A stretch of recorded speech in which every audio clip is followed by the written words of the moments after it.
Nous allons voir dans cette deuxième vidéo consacrée au QCM comment ajouter et gérer les questions. On retrouve ici notre QCM. On retrouve ici les icônes qui permettent à la fois de paramétrer le questionnaire, c'est-à-dire on revient sur la fenêtre précédente avec la gestion des points par exemple. Nous avons la possibilité d'avoir un aperçu des questions, la possibilité de gérer les étiquettes, c'est-à-dire de ranger les questionnaires, comme vous le voyez sur le côté gauche ici, dans des catégories, la possibilité de dupliquer le questionnaire, de le supprimer, la possibilité d'associer, on le verra un petit peu plus tard dans une autre vidéo, et la possibilité de partager votre QCM avec une base interétablissement. Nous allons donc cliquer ici sur gérer les questions afin d'ajouter notre première question. Donc pour l'instant vous avez votre espace vide. Nous allons sur nouvelle question et ici on va commencer donc à saisir l'intitulé de la première question. Vous pouvez compléter l'énoncé pour détailler au maximum votre question. Vous pouvez ajouter des symboles mathématiques, des images, changer les polices. La possibilité d'ajouter un son également si vous le souhaitez une fois que la première question sera enregistrée.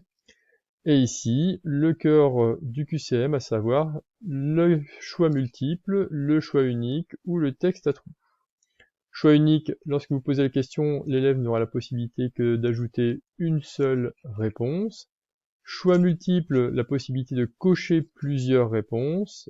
Texte à trous, un texte dans lequel il faut absolument noter correctement les mots que vous souhaitez lui faire trouver.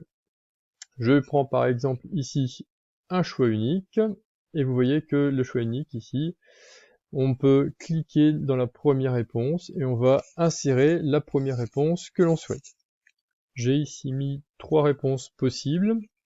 Vous déterminez la bonne réponse en cliquant dans la bonne cellule qui permettra d'avoir le résultat. Vous avez la possibilité aussi de cocher la proposition affichée aléatoirement, c'est-à-dire qu'au départ, on a les questions qui vont être dans un ordre aléatoire, mais aussi les réponses à l'intérieur de ces questions seront faites de manière aléatoire.